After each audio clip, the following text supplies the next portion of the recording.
All right. So objective today we have to learn is working with the different applications, different basic application like in automation we use Excel, Outlook, right, and the PDF and images. These are the common application that you need to use in all of your automation, right? Today we are going to cover working with Outlook and email, and then working with files, especially CSV files and text file. And then slowly we'll progress toward working with Excel. So that's what agenda for today. And in the next list, next class, whenever it happens next Saturday, we'll cover all other topics. So that's the learning objective of this module, right? And let's before doing that, let me quickly help you to explain one more thing. To automate different kinds of application, UiPath has given many plugins and extensions, right? So if you want to automate something using Chrome, you need to install UiPath Chrome extension. Similarly, if you want to automate any application using Edge, you need to install Edge extension. And why this is required? Let me tell you the truth. All of these RPA tools, all of these RPA tools are using two things in common. One is Microsoft framework. Another is they are using Selenium drivers or a Chrome driver. You could simply say that that's sitting under all of these RPA tool, right? So for automation to work, you need to enable the extension in Chrome. You need to enable extension in Edge so that the communication between your UiPath Studio and the browser could happen. And that's happened using the bridge of Selenium drivers, right? And that's the reason these are available as a plugin. Not only for the Chrome and Edge, we have also plugin available for Java, Silverlight, and if you are working on remote desktop, there is also plugin, and then there is a plugin for Java, right? So all of these plugins are really important. I just wanted to give you a quick intro on these things before I move further. So how you can access those extensions? So you can go to the tools, and here you would look at all of these extensions, right? Previously these extensions were not available, which is repair tool for Microsoft Office, right? What happened is in last couple of releases there are a lot of issues between Microsoft Office product, which is basically a Excel based automation. Excel is not responding good and all those things, and that's the reason UiPath has provided this repair tool so that the required DLL libraries to automate the Office can be copied to UiPath location. That's what it tool does. So when you run this tool, the DLL required to communicate with Microsoft Office product will be copied into UiPath installation location. And similarly, these are the extension. To install some extension, all you need to do is click on this, and the moment you click, it will be automatically installed. And how you can verify that it has been installed? So say for example, for Chrome, you have installed it. So in the Chrome, you should be able to go here and you should be able to look at the extensions. And there you should be able to see UiPath. Look at here, right? So this is a web automation extension, and that is required for. Similarly, you should be able to install the extension for Edge as well and other tools if required. So that's the one thing I wanted to tell you. Many time, when I say many time, you will face an issue where you have developed a code in your development environment. Selectors were identified using UiPath. But when you are running in UAT or in production environment, you forget to enable the extension in a Chrome browser. So there is a good practice. Whenever there is a web automation, you need to make a note of what all extension would be required to be enabled on a production machine during the change so that you can solve those issues. I've seen a lot of example where we forget to enable the extension, and when we run the bot fails, reason being extensions was not available. So we should always create a wiki kind of stuff or note kind of stuff where we need to clearly articulate what all extensions, what all packages are required for this particular automation. Okay, that's the one thing.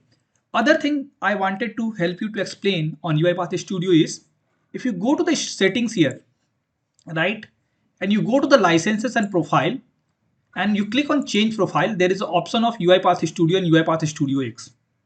As of now, when I say as of now we are using, so sorry, this is different example. I need to click on other one. So this is how UiPath Studio X looks like, right? Similar to what we have Studio with less number of tabs, with less number of options available. The reason being, Studio X is built for the business user. And it has been kept in the mind that as they have no such technical knowledge or maybe less technical knowledge, and that's the reason to avoid the clutter and avoid the additional config and settings, they have removed all those tabs and all those settings. The difference between Studio and Studio X should be in a layout as well. So if you look at the layout, see the layout here. We have a design tab, lot many these buttons, lot many options are available. We have a debug tab as well, right? Where we have lot many options available, right? To debugging. But in Studio profile, we don't have those options available. So you can see here. Look at the difference.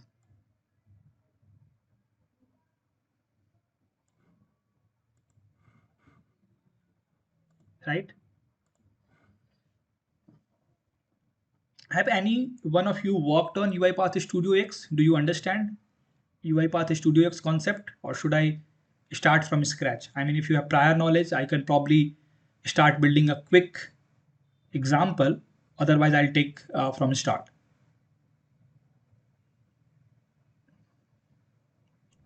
Satish, can you please explain from the scratch? All right. So what happened is there is a concept of called citizen development, right? Citizen development, that means there are some user in the organization who know their processes really, really well. They are good at VB script. They are good at writing macros, right? And all their processes can be automated using some of the recording stuff and you building some small and sample workflows. So UiPath has given this opportunity to all the business user who has capability that they can write their own automation using UiPath Studio X tool. So how you should be able to change the profile? So the moment I change this profile to Studio, as of now I am using UiPath Studio. The moment I click on Studio X, it will ask you profile was changed. Do you want to restart now? So I'll click on restart, and then UiPath Studio will open up again, and you will see the difference, right? So this is how it will look like. Less number of options, right? Now let's look at and let's create a new project, a small project into Studio X, right? And I'll create the same project in Studio, and then you will see the difference, right?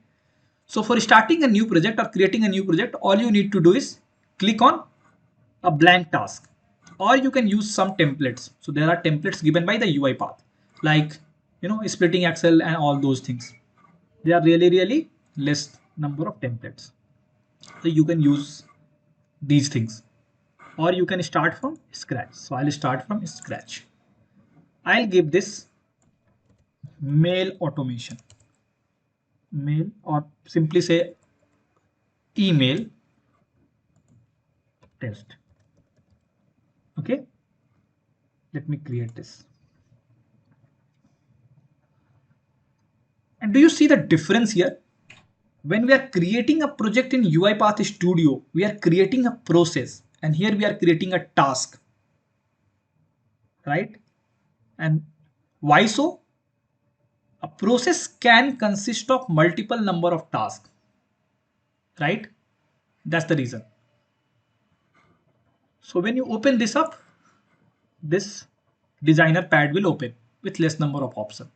So now what we need to do, we need to automate email, right? So what I'm trying to do here is I'll go and read my Outlook email.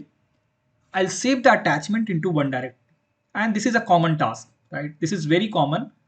And you will find a huge case where you need to download some PDF file from your email, save it into subdrive, read that PDF, upload into some different application, and so forth, right? So a lot many use cases are there. So how exactly this can be done, right? So first thing that you need to do is you need to drag use desktop Outlook app. Okay.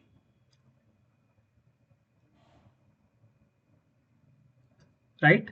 And then you need to click on this and then click on properties. So by default properties are here. You can change the emails that you have available in your Outlook.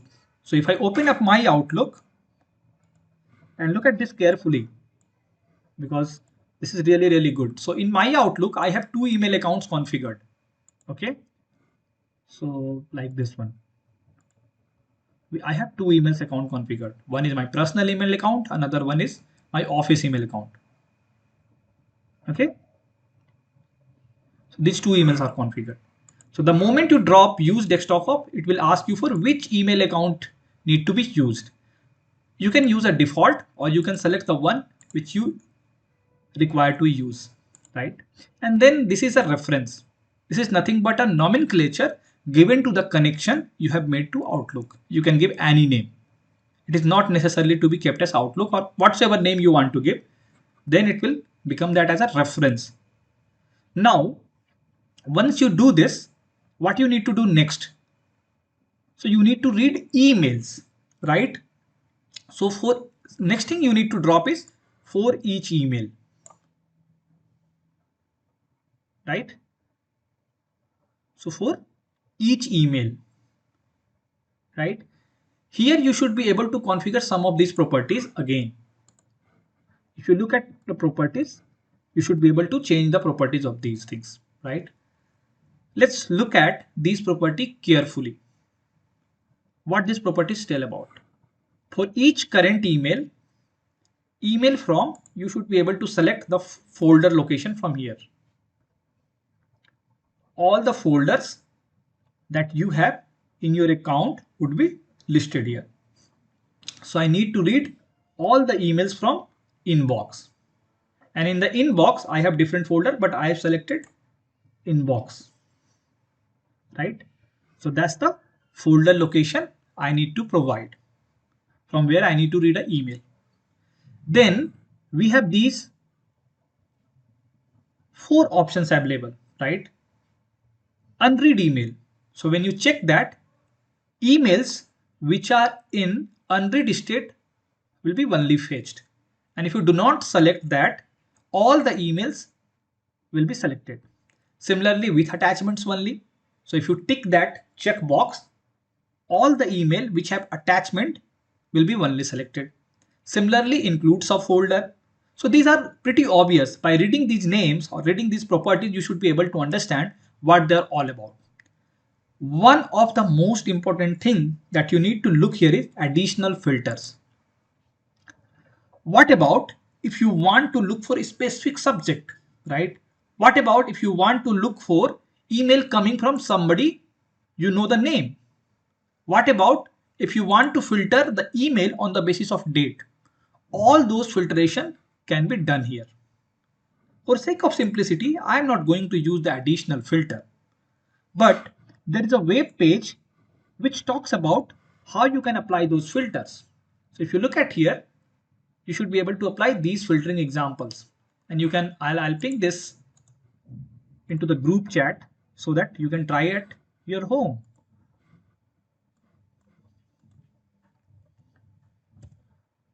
Right? So these are the few examples where you should be able to filter the mails on the basis of subject, on the basis of sender name, whosoever has sent it, due date, categories, and all those lot many parameters are there. This is nothing but they are basically using a DSL language, right? Which has been given by Microsoft. So this is written in a that way so that you should be able to perform filtering on your mailbox, right? All right. So now you have email. Now what you want to do with that particular email, right? Are you going to reply that email or are you going to move that email or whatsoever you want to do? Then the next action has to be taken here. So say for example, what I'm doing is I wanted to save my email attachment. So I'll drop a save email attachment. Okay.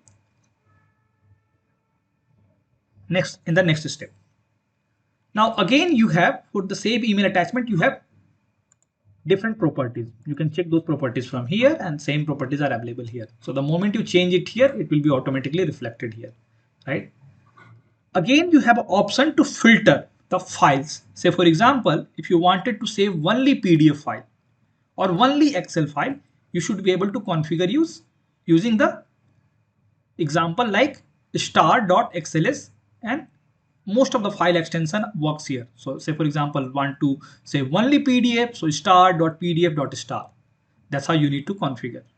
And then you need to tell which folder location you want to save the file. So I'll select a folder and let me save it on desktop, create a new folder called new folder. Let's say new folder. So on the desktop, new folder. And then there is the option of overwriting. So if there is already a file with the same name, you can click this to overwrite so that the new attachment will be overridden with the same name, right? So once this is done, a quick workflow is done here, right? Do you have any doubt into this? Anyone having any doubt, any problem, any doubt so far?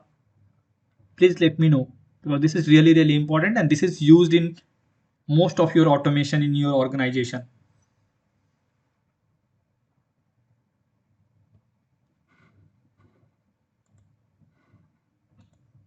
Can you explain? Yeah, please go ahead.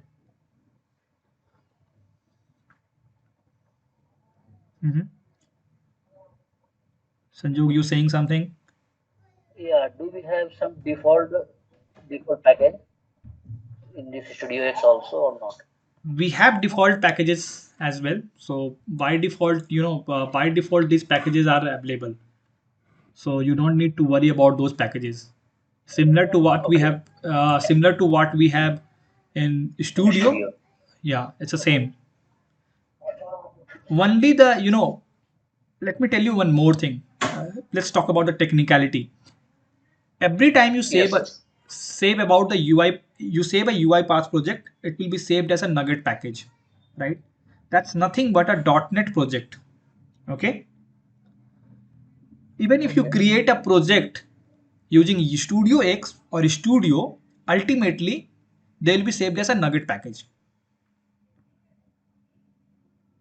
Okay. So the only difference is the layout, so that a different user can relate their task. In Studio, we don't have these visually explaining each step by step, right? So like here, we should be able to see all the folders we have, right? But in Studio, you need to write the folder name. This will not automatically come, right? So Yes, yes. that's basically similarly you won't be able to select different option here. Like see, there are a lot of options are here, but when you do these things in Studio, you need to configure everything manually. Yeah. Okay. So it's give business user more UI friendly automation development, right? All right, so let's quickly run this.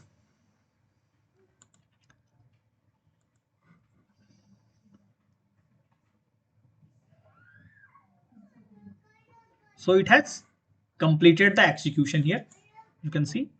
Now let's go to the desktop and see that attachment has been saved on or not. So we'll go to the new folder and you will see lot of attachment has been saved. And they are all saved now. You can look at these and it's pretty quick, right? You can see the time. All of these saved now.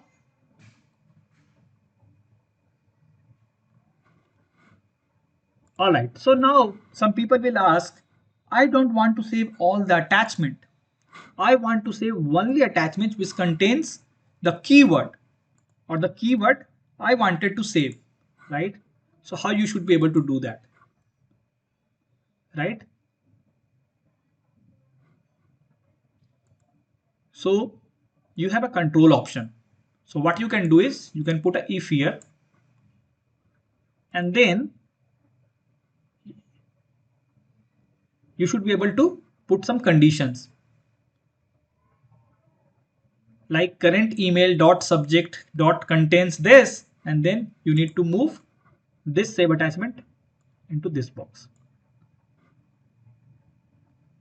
So this is how if would be triggered, similar to what we have in Studio. We'll look more complete example in Studio, because there I need to tell you how you need to loop over the emails and all those things. The reason being, here you don't need to think about more things. Everything will be listed automatically. But if we build the same project in Studio, we need to take care of lot many other stuff, right? So let's quickly go and switch the profile and create the same project in Studio. Okay, all with me? Any doubt here? You can try, other thing that you need to do is you need to try all of these activities. So you can use all of these activities. You can, use move email. Move email is nothing but it will move the email into a different folder. Similarly, you should be able to reply the email. You should be able to, delete the email. You should be able to archive the email. These are pretty common. So let's take example of move email, right? So you need to give a folder name where you need to move the, say for example, you want to move into archive, so it will move to archive. That's how it works. Okay, it's pretty easy, pretty simple. I just wanted to help you to give a difference between Studio and Studio X, and that's the reason I explained this by creating a Studio X project. Okay, publishing to orchestrator, it's same as in a Studio. There's no difference between how it is published to orchestrator, because ultimately at the end it's a nugget package, right? So let's quickly go back, close this. I do not want to save. You can experiment at your home, and let's start creating a similar project which will work with Outlook in Studio. Okay, any doubt so far? Anything? If you feel free to stop me if you do not understand anything or you want something more to be, let me close this. Hello, Satish. Yeah, In please. manage package, in manage packages, like the packages we install is similar to like what we install in Viper Studio, or does it have different No, it's not a packages? different. No, it's not a different, but there will be a less number of package available in Studio X, because that requires UI, a different kind of UI interface, and that's the reason there will be less number of packages available there. Installation and everything works in the same way. Only thing is number of packages would be very, very less. Okay. Otherwise, every business developer will become RP developer. So there is no need of RP developer, right? They can do all their tasks. So that's other thing. Anyways, so let's quickly start and create a new project. And this time we'll look at more full-fledged Outlook automation. Okay.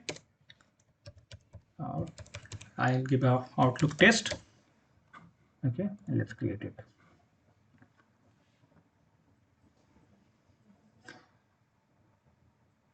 Okay, so now we are in Studio. We are not in Studio X. Okay, so I'll open a main workflow. In the main workflow, I'll drop a sequence first, right? And then I'll use Outlook app, similar to what we have. Some of you will feel that it's coming similar to what we have in Studio X, right? So what is the difference? The difference is why they are coming similar, because I have enabled the modern design in new project. Look at this, right? So if I switch it off and go back and then start the studio again,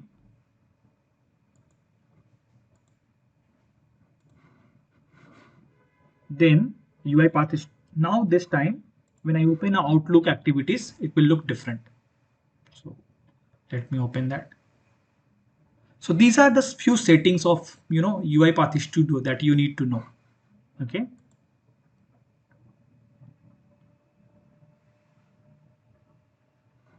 Now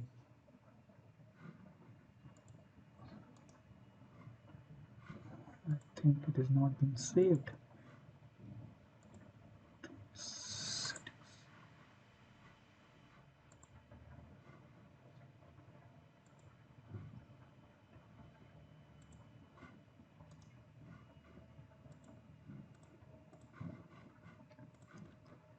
Now use emails.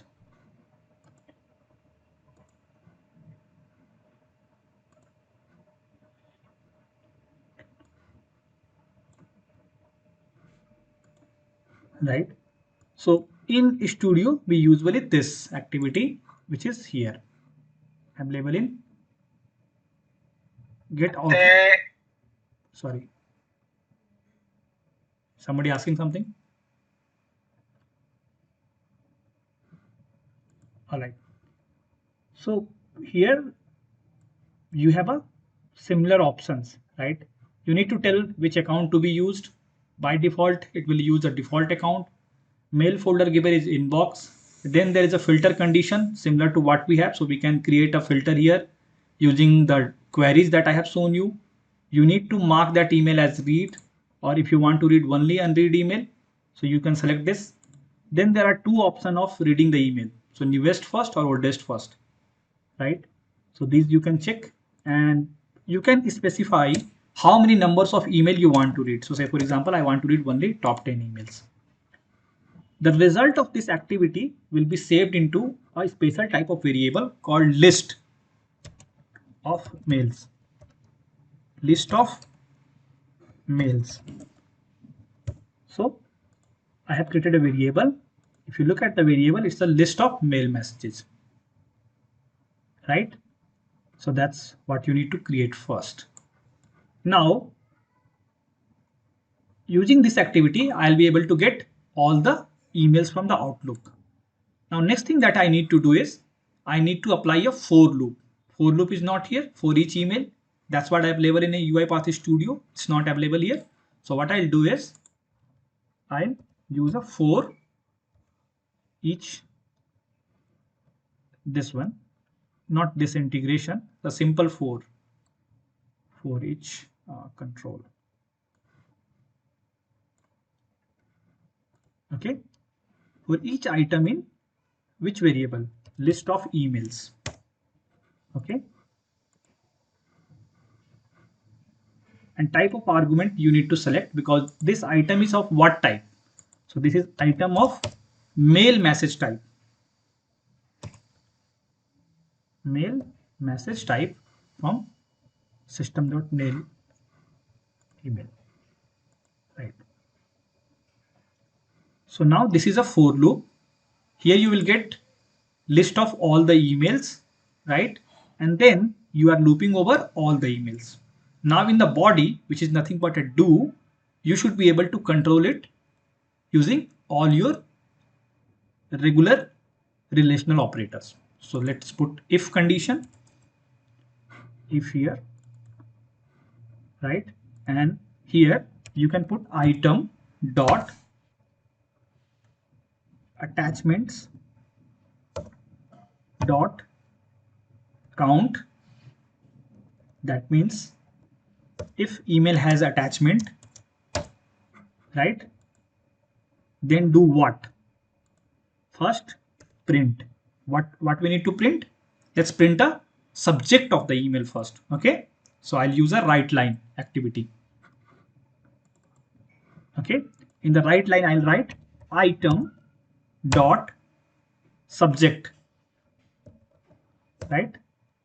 So it will print the subject of the email, and then I'll use another activity from Outlook integration to save that Outlook mail message, or let's move that or let's mark that email as read unread, and then move these two activity. So you need to use item would be your email. You can mark that as read unread, and then the mail message is item, and I need to move that into a new folder I'll create. So let's create a new folder here called new folder UI path. Okay, so I need to move it here. So I'll type mail folder would be UI path. Name should be consistent, otherwise it will not work. Any doubt here so far in building this workflow? And you got to know what I'm trying to do. So I'm trying to list all the emails which having attachment, printing the subject line and moving that email into UiPath folder. Any doubt so far into this?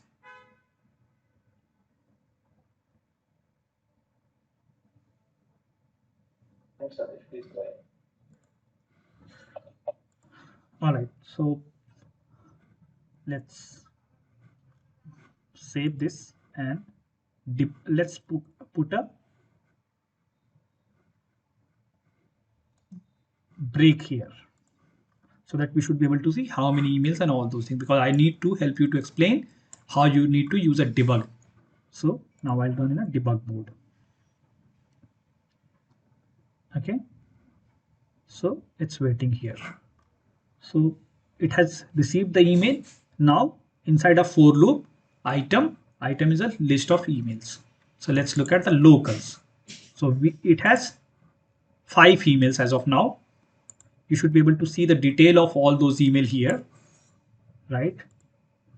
So this is the email, greetings from this mutual fund. Then we have again another email which is basically a HTML. Then we have this email, right? So all these emails are listed here, right? And we can cut.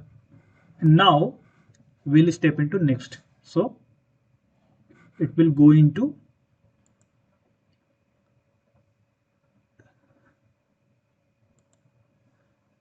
it has gone into else part, because else part is we have nothing in else part. If you look at here, because there is no attachment in those emails, right? So it go here and it will step into, it will move, it will not do anything, it will come to the next email, right? So as all these emails are don't having attachment, I need to put some emails. We have 5 emails, we don't have any attachment, so I need to mark this email as unread next time, so that I'll show you that this will work. So I have these 5 emails. That's the reason UiPath Studio has read 5 emails. Now we have 6 emails and 1 email having attachment, right? The rest others don't have attachment. Okay, so I'll stop this. I'll copy this. This is how you can copy and paste it here, right? And then another write line or probably a log message saying no attachment found. Log message in warning saying no attachment found.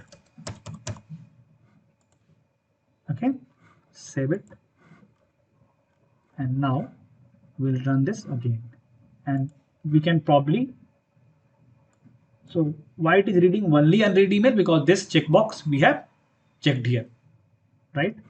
So save it, and now look at the Outlook once, just to confirm that we have 6 emails, 1 2 3 4 5 6, and we have only 1 email with attachment, and rest other 5s are having no attachment.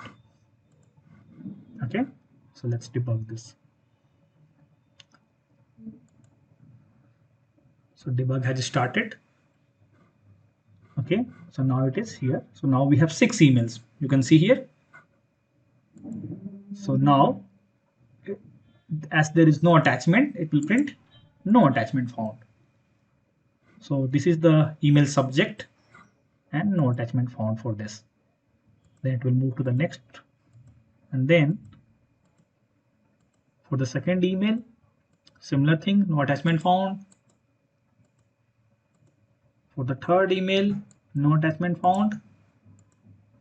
For the fourth email, no attachment found.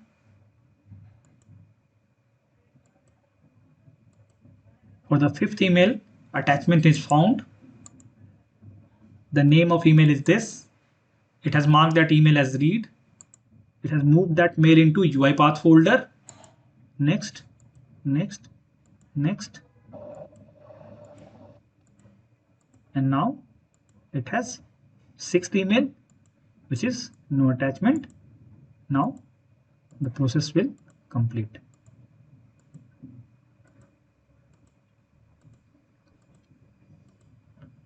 So process has completed. So you can look at these logs here. So 1, 2, 3, 4, 5, no attachment. For this email, there is attachment and it has moved that mail into a different folder.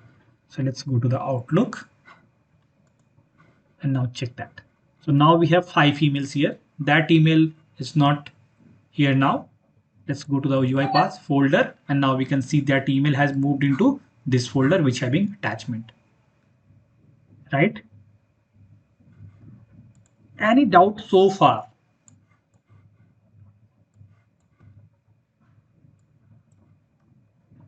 You able to understand this? How it's specified this is attachment email or not? We have checked in if condition we are write simply item dot attachment, and here he is counting only. Yeah, so what I have done here is, if there are attachments in the email, there would be a count. And if there are no attachment, there is no count, right? So item will contains the information about the email. It has lot many other fields as well. So if you do item dot, say for example, you have these many fields available. So you should be able to build your condition on the basis of this.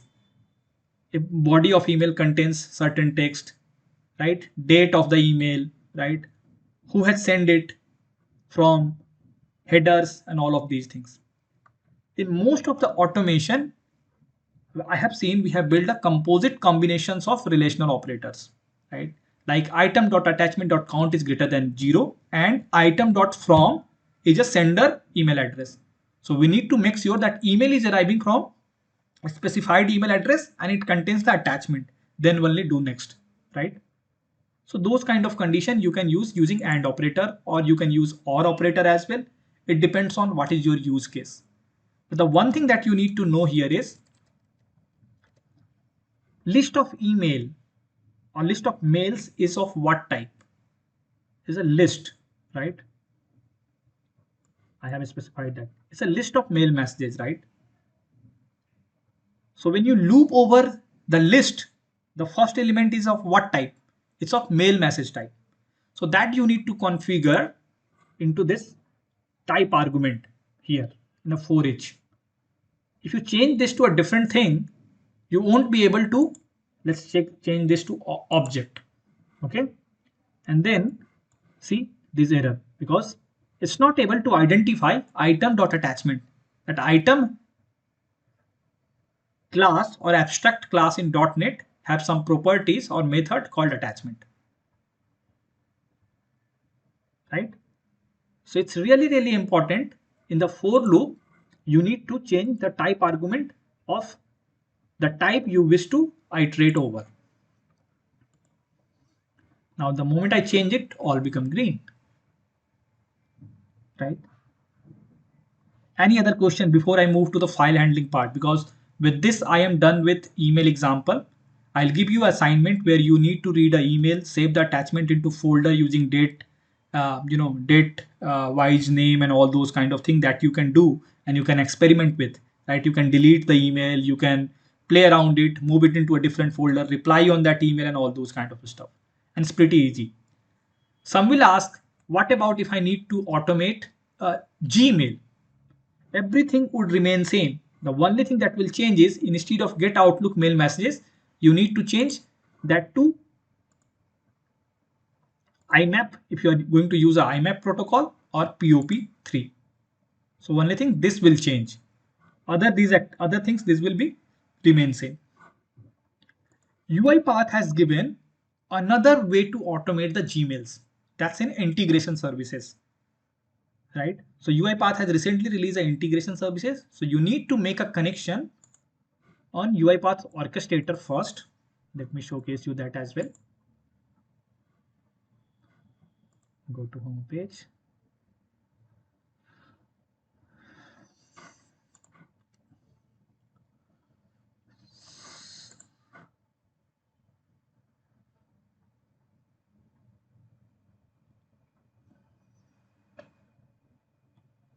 And there you need to go to integration services. And this is I am using enterprise trial. So you might not find these all things available into your cloud. So what you can do is you can request for an enterprise trial. So there we have lot many connectors. So you can directly connect with Google Drive and Google. There is another. So like you need to use Outlook 365, you can use this one, or a Google Drive to work with the Google Docs and all those things. Got my point? I have used like Microsoft Outlook 365 to delete some folder in SharePoint. So I'll explain these things when we need to understand what is integration service, but this is a different way of integrating a Gmail. You can also use the integration service to integrate a Gmail. But for sake of simplicity, what you can do is you can use this, IMAP and POP3, configure the details, and you should be good. You need to create a separate password for your email. You can search it in Google. You should be able to get those. Right. Any other thing? Probably I'll copy your example. I have a lot of working examples. So let me showcase you something here. So I have these many practice examples that I have done in the past and all those things. So I'm trying to, create them in a sequential order. I have created some of these. I'll create all of them and put into a GitHub location so that you should be able to access those. So all these examples that I am covering in a classroom, you should be able to access those. Okay.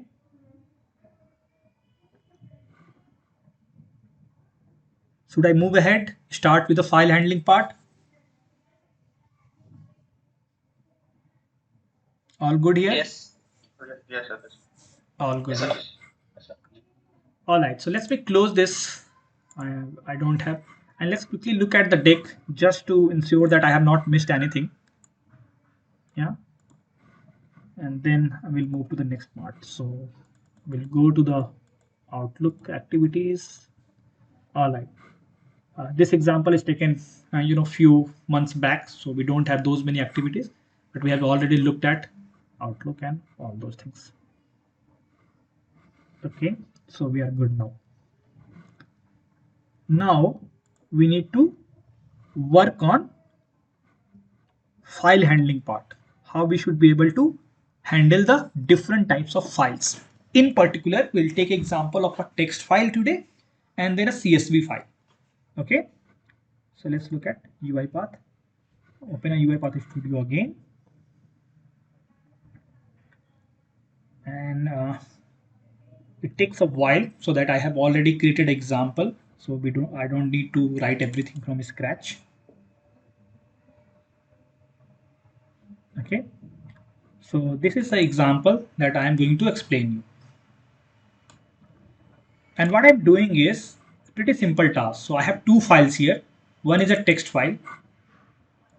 This contains this data. And then I have a CSV file which contains this data. Okay. I kept them deliberately using 1 0 and these nomenclature so that you should be able to understand it's on a 4th row, 0 column, 4th row, 1st column, right? Every numbering happens in any programming language mostly start with 0 and 1. So this is a column 0, this is column 1, this is row 0, this is row 1. And if we need to read the information which is here, so we need to read the information from row 1, column 1. Similarly, row 2, column 1, row 3, column 1, row 4, column 1. And it's pretty basic. I think all of you know this. I don't need to explain much here. So let's look at our first example, what I need to do. Okay. So what I have done is I have created a different example just to help you explain. I have commented all of them. I'll uncomment the first part here. So you should be able to use a enable activity or control E to comment and uncomment. Okay. So now, so first thing, for reading a text file, you need to use an activity called read text file. Read text file. This one. Okay. And what all properties it will require? So it will require two things. One is a file name and where you want to store the content. Look at the content out argument data type. The content of the file when it is being read by UiPath will be stored in a string. So I think you have guessed, whenever we need to do some operations on file, we need to perform string operation. You need to use concatenate, you need to use split, you need to do lot many append and all those operations to go through the file. That we can do. And there is a separate lesson where we'll be performing a lot many string operations, like we'll be using regex and all those things. For sake of simplicity, we are focusing today only on how to read, append and close the file. Those kind of stuff, right? And then we'll, in the subsequent example, I'll also work with the CSV file, how to read the content using column name, row name and all those things. So first thing first, so the first activity is read test activity. I have given the file name, which is nothing but this one. I don't need to provide the folder location. The reason being, it's in the same directory. If it is in a different directory, you need to give fully qualified name, right? The result will be stored in a my text file content. That's a variable I have created. If you look at the variable, that's here of a string type.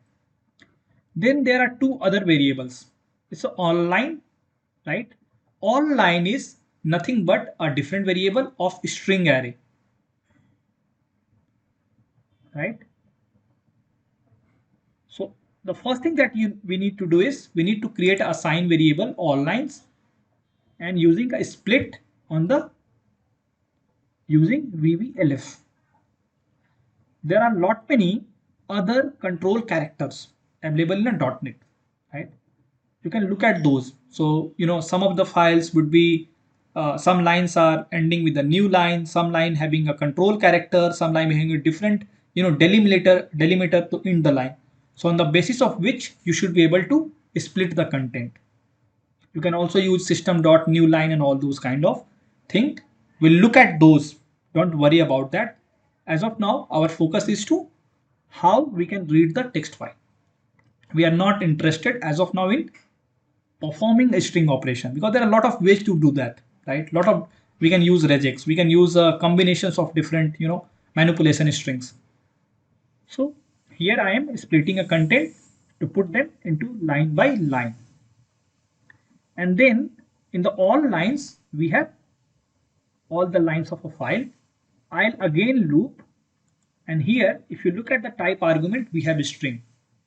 In the previous example, when we are working with the emails, the type argument was mail message, right?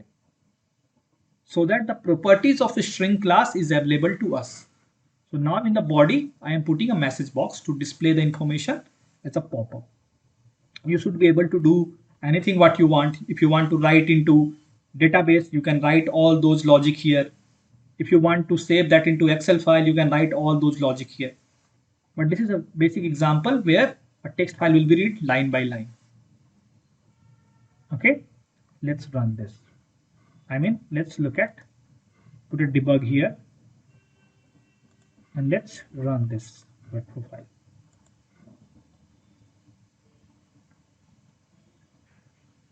Okay, so now you look at here.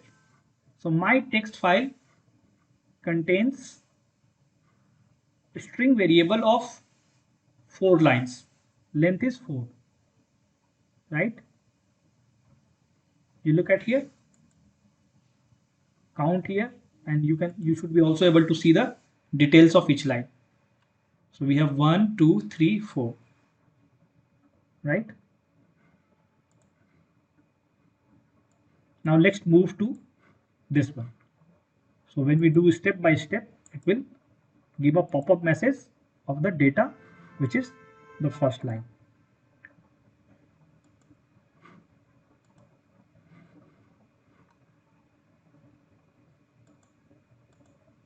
It's going on a different screen, so that's the reason it's not visible. It's here, right? Press OK and step into next. It will print next line again, right? You can see the content of file here, right? We are reading this line entirely. In most of your use cases in your organization, what you need to do, once you read this line, you need to split this on the column basis, right? So there is a space in between these two words, so you should be able to split the line on the basis of space, right? Those kind of things you should be able to do it. Okay, so let's quickly step into, and you should be able to see the third, and then again fourth, right? And then let's stop it. Any doubt on this?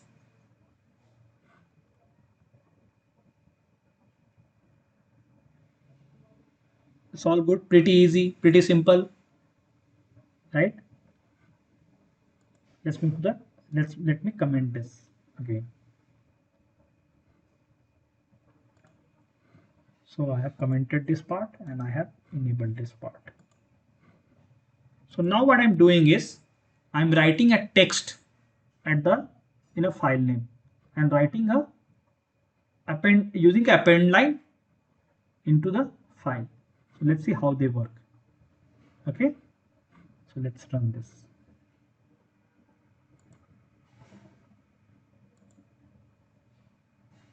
It's completed. It's completed, right?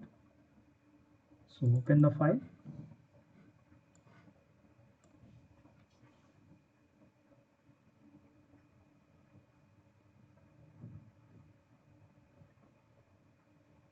Right, you can see this new line has appeared here, and similarly we have created a new file with text too. So if you refresh here, you will see a new file with the hello information written, which is here. So you should be able to create a file using write text file, and if you want to append text here at the end, all you need to do is give the text that you need to append and the file name. So you should be able to do these operations. Pretty easy, all good. Let's disable this. Let's move to the next point. Enable this activity. So now I have moved my example to work with the CSV file that I have here. So for reading the CSV file, there is already activity called read CSV. Read CSV has certain properties, and one thing that you need to note here is it stores the data into a data table. Data table is a special type of variable which is used in a UiPath for performing manipulations of row and column based data. So let's quickly look at what is data table, and then we'll discuss this in more detail. Right? So what is data table? A data table is a tabular form of data structure The data table class in C#edu.net is a database table representation that provides a collection of columns and rows to store data in a grid form. It contains row, each row has column, very similar to what we have table, right? So nothing, nothing new concept, right? You will usually want to access every row in a table. So there is a built-in activity for loop for each row. So using the for each row, you should be able to access the information of data table, right? Then UiPath has given lot many activities to perform the operations and manipulation of data inside a data table, right? And these are pretty simple. All of these activities can be accessed from the programming group of activities panel, or you can search using data table. All of these are self-explanatory, and we have some of the working example where we'll work on filtering, joining and lookup. But rest other like adding a data column, adding a data row, and all of these are pretty simple, right? All you need to do is specify some of the properties so that the operation can be done on data table variable, right? So for this example, I'll be using add a data row and getting data from data table. And then when we move to working with Excel, when we work with Excel file, we'll use a filter, generate, join, and all those data table where we have an example to work with multiple Excel file, right? So let's go back to the studio. So we have a for each row that I have explained you. So what I have done here is I have read a CSV file. The content of CSV file will be stored in a data table named as my CSV table. Then I'm using a property of a data table called datatable.rows.count to print how many rows are there. Similarly, there is a property called datatable.columns.count that will give the number of column. This is used for rows of rows of data table, and this is for column of data table. And now using a for loop, I am moving over data table line by line, right? So now I am using line by line. So I am at row number 1. So in row number 1, if I need to get the data from column 1, I need to use activity get row item, and in the column index I need to provide either column name or column index. So you have two options. You can give a full name of column, right? So let's open this one. I'll explain you. So you can give the column name like this, or you can use a 0, 1.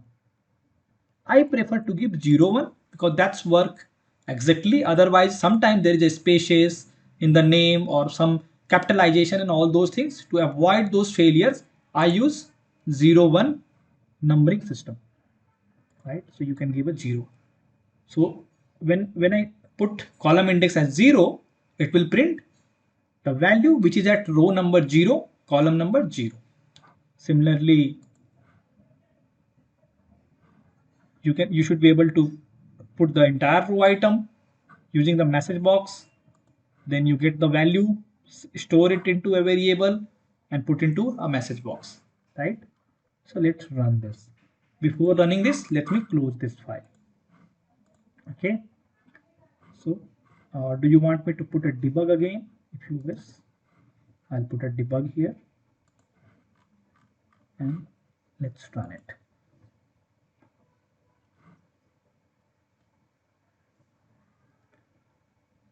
So you can see total number of rows are 5. This message is printed. Total rows equal to table.rows.count is equal to 5. Then again it will print total number of columns. So total number of column is 2. Then we have a for each row, and in each row we'll print the values step by step. So I'll do step. So get row item is another activity. It will retrieve the information from given column value. So the moment I do this, the result will be stored into a variable called each CSV row item 0. So you should be able to check the value in the each CSV row 0. So you should be able to see title 0. You must be wondering why it is printing title 0, why it is not printing the value which we have into the X at row number 1. The reason is pretty obvious, because when we are reading this, we have not said that this particular file have headers. So it has not ignored the headers. It is treating the first row or a headers as a first row. So to avoid such scenario, all you need to do is check on this checkbox, so that instead of printing from the header, you will start printing from the data itself. All right. Any doubt here?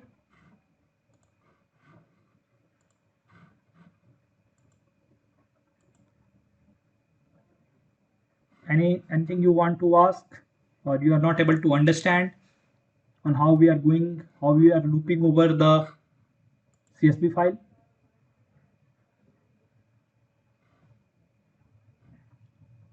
All good here?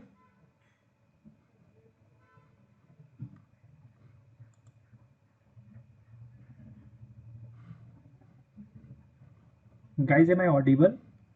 I'm not getting any response. Yes, Satish, you're audible. Okay. It's clear. Yeah. It's pretty, these are basic building block, right? Some of you might be knowing this, but we need to cover this because there are some people, they don't have, basic understanding of UiPath, how it works, for loop and all those things, right?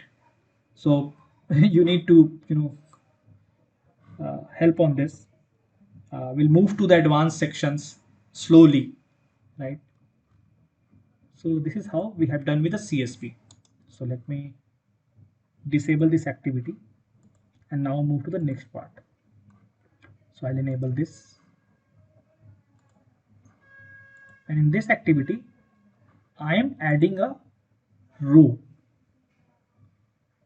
So how you can add a row at the end of CSV file? So that's what this example is all about. Read CSV is the same. This time I have, checked has header, a checkbox as, ticked, so that it can read only the rows, and then add data row. I'm giving the information that need to be added. One thing that you need to note here is that you need to give the information as an array of objects, or here in this case array of strings, right?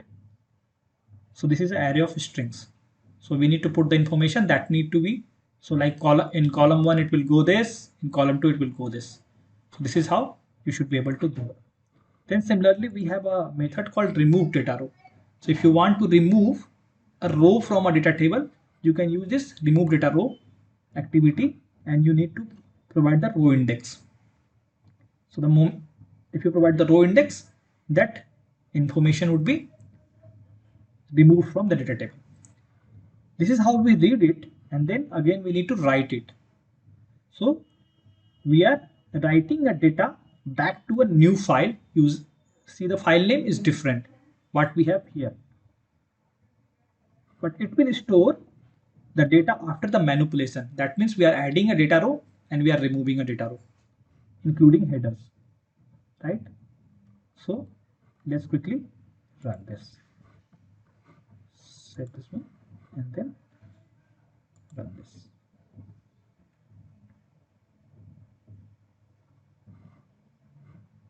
So you will see a file coming here when you refresh it.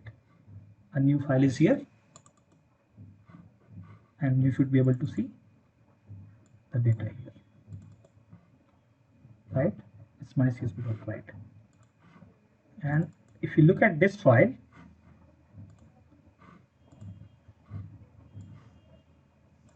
this is how these two files are. Okay. So this is how you can write a file into CSV.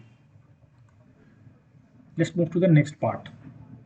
So let's disable this activity and enable this activity. So in this, what I'm doing is I'm trying to get a file. So sometime what will happen, you need to print or you need to work on the files inside a folder. So how you should be able to do that, right?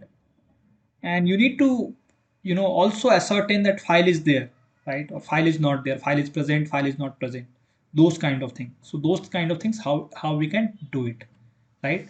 So for doing this, we have a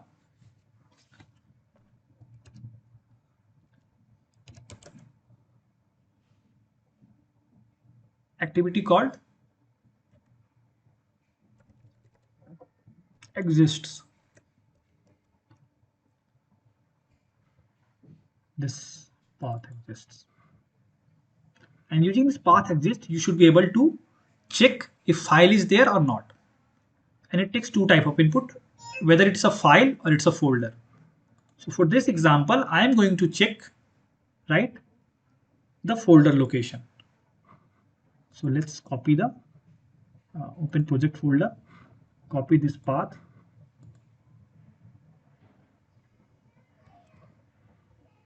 and put it here, which is, sorry, I need to put into quotes, right? And this will return a Boolean variable. So I'll put Control K and create a Boolean variable, file exists, right? Now I'll put if condition. If file is there, I mean this is a file or this is a folder. So if folder is there, if folder exists, sorry about the nomenclature, this is folder exists. So I should be able to print the content of, directory, whatever the files are there. So for that, what you need to do is you need to use this. I'll give you a lot of example of doing this, so don't worry about it. So directory.get files, and then the location of the folder and type of the file that you need to get. So I'm interested in only file type which are CSV. So directory.get files and then this. So it will, let me put into as part. And now we have files here. So for each folder list into this, for each file, it will print the file name, right? So you should be able to use the for loop like this. And then here in the log message, you should be able to say in the error, folder not present.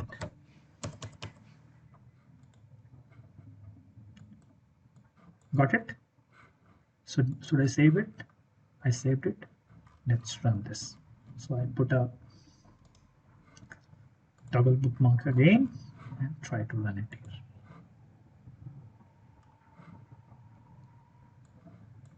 So as folder is there, it is here. So look at the file list, my folder list first. So it has two files here. One is CSV, another one is a write CSV. That's what we intended to, right? So we need to fetch all the CSV file from a folder. So this is how we can do it. So we have two files. And now in the for loop body, we are printing a file name, or we can rename them, or we can move them, or whatsoever you want to do, you should be able to do it here. Or if you want to send an email with attachment, you should be able to do it here, right? The only thing that I'm trying to explain you here is how to access the files from a folder. For you doing that, you need to use directory.get files, right? And then pass some parameters. This is really a big topic, you know. So that's for that reason I have created a detailed blog on how to handle the files, and that's available on my RPA Bots World blog. So there you go, you'll find an article which will tell you how to handle different ways of handling files. So you should be able to experiment with all of those examples. How to get a only PDF file, how to get a file which is created in last 24 hours, how to get a file which contains read only, how to get a file which is Excel, how to get a file which is of size having more than 100 MB and those kind of thing, right? So you'll require a lot of experiment you need to do with this directory.get files, right?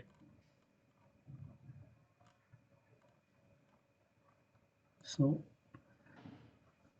I'll help you to, because I cannot take example of all of those things. So it's a supplementary material that you can read. So this is written by me last year, and you should be able to use how to get a list of file and count in a directory, how to search a particular file in a folder. This is what I have used as of now, right? How to search a particular keyword in a file from folder and copy and move that. So a lot of options are available here. I have listed out 20 such examples, how to zip unzip and all those things, right? So you need to read this blog and experiment things on a file. Any doubt so far? Or it's good? Can you share the link in chat box, please? Yeah, I've just shared the link in the chat box. I'll post it into Slack channel as well, right? So you should be able to experiment with it. And this is, these concepts are being imported or used from .NET programming languages. So if you search it, directory.get file, you get lot many examples, right? And I don't remember each syntax, right?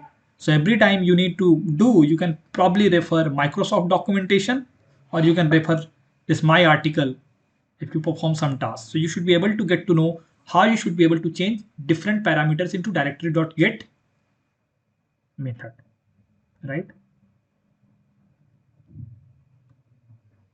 And here, not only this, not the file name, you should be able to do lot many other operation, like you can get the size, you can get the other information when last modified and those kind of information.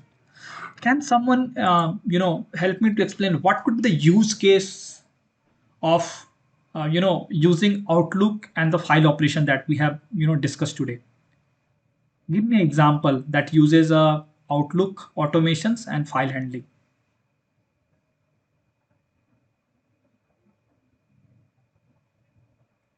Example means we have to explain how we send to the email. No, how, I mean, do you have any automation idea which you can use using the concept that we have completed today, like using Outlook and the file handling?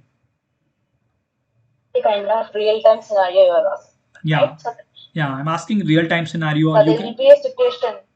yeah, There will be a situation like daily we'll be receiving files from the client or some specific people where that need to be collected at our end, and later that data can be worked actually. So that data can be Excel files receiving from the same specific person daily. So we'll collect them through the emails and consolidate them like using this file automation functionalities. Yeah. And later, what are the dashboard that need to be prepared, that can be applied. So that will be one scenario. yeah, I'll give you a couple of examples, okay? And that's the reason I'm asking this. We don't need to learn only. We need to also understand in what real scenarios these things can be used, right? So I'll give you one example of material management, right? Material management is used in industrial organization where you are receiving lot many parts from a different vendors, right? So whenever there is a new part or a new product being launched by the company, they send a standard Excel template which contains the detail of product name, product description, product size, unit price, number of quantity to be ordered and all those things, right? So the template is pretty much standard. And they send the email from their CRM system. So it will be coming from the same sender ID every time. And name of the file is almost same. So it's a product name underscore description underscore date, right? So on the basis of these parameters, we would be able to filter the incoming email. We'll save that attachment into a folder location, right? That what we have seen today morning. The moment file is saved, we'll use if file exists. That means file is properly saved or not, right? If file is saved, we'll use CSV operation to read that file. And the data will be in data table. Now, when the data is in a data table, you can do anything what you want. Say, for example, you need to calculate the total amount that need to be paid to customer, or you need to upload that data row by row, column by column into different XYZ system like SAP or internal portal. You should be able to do inside that particular loop, right? That's the reason I'm showing up. It's a really, really good basic building block for the automation. You work on any type of automation, you need to deal with file handling, CSV, and Outlook emails in the organization. With this, I'll not take much time today because all I wanted to convey or help you to explain, I am done, right? If you have any question, any doubt from the prior lesson, let me know because I still have some time. Otherwise, we'll connect next week where we'll look at more detailed example using Excel because Excel will be used more in comparison to CSV. So in the Excel example, we'll look at how we need to do a merging, how we need to filter, how we need to run a macro, right? And lot many other stuff. And there we'll again revisit the concept for the data table, how you get the row count, how you get the columns, how you get, compare the column, how do you filter and those kind of things. But I would expect you guys to go back and try at least the assignment that I have given. That I have, that helps us to ascertain that whatever being taught in this training, you are getting it, right? And you don't have any problem to move to the next step. If you have any problem, feel free to ask. Next week, we will have another, guest lectures. Probably I'll invite somebody from UiPath community to help explain on recent trends and a new topic. And also I have invited a couple of other folks, so they'll be looking after the assignments that has been submitted by you guys.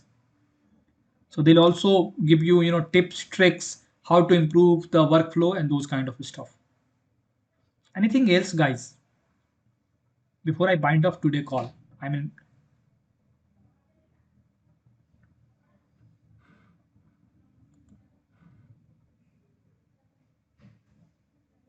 Hi Satish. Yeah.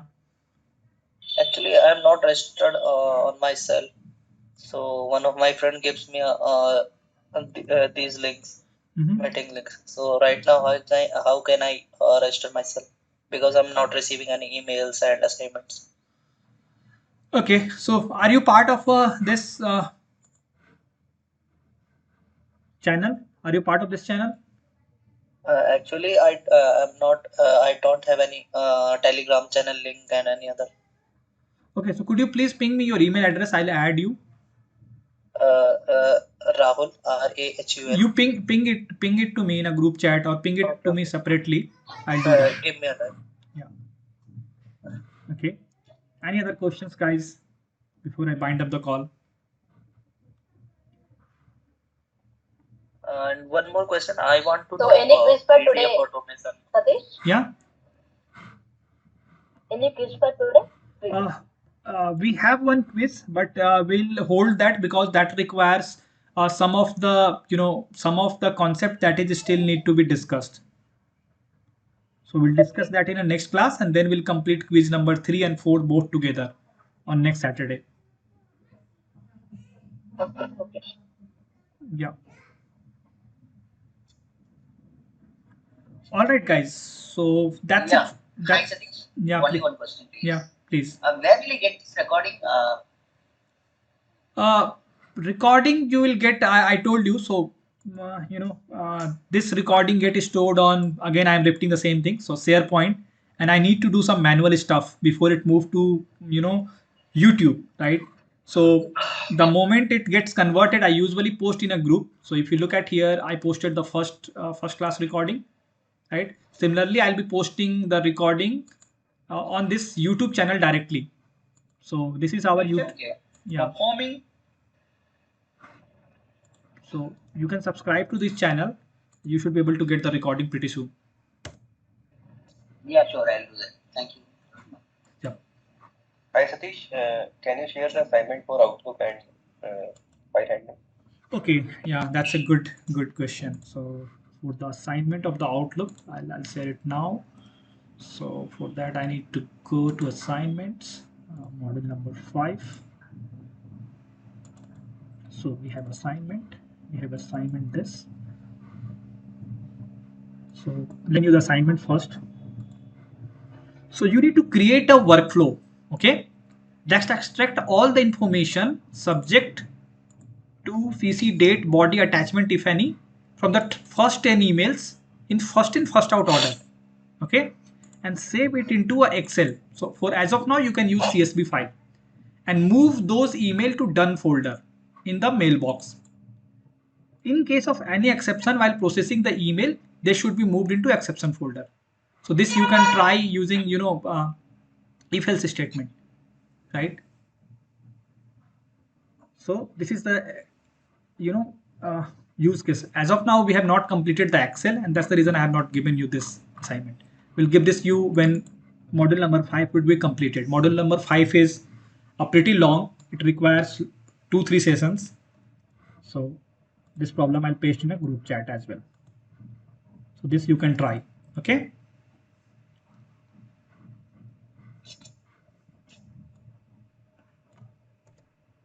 All right. Any other? I'm sharing my email ID. Can you please check once? No, I can see it's a Rahul. Yes, yes. Yeah. All right, guys. If nothing else, I'll drop off. I also need to go somewhere, so that's the reason there is no, second session today.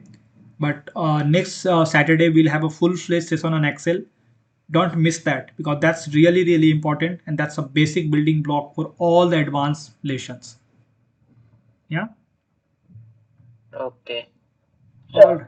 Yeah, thanks everyone. Thanks for joining. We'll be connected in a group, so please feel free to ping there. Feel free to ask your doubt. Feel free to connect with others. It's not only that I can resolve your issues. There are other people in a group. They should be also able to help, right? So if you have any issue, Shivam should be able to answer, or maybe Harish should be able to answer those things, those kind of things. So we want to build a growing community where only I am not telling you everything. Other can also help and guide, right? Have to know something. Yeah. Yes, Satish. Perfect then. Thanks everyone for joining. Have a nice day. Talk to you later. Thank you so much. Thank you. Yeah, thank you so much, Satish. Yeah.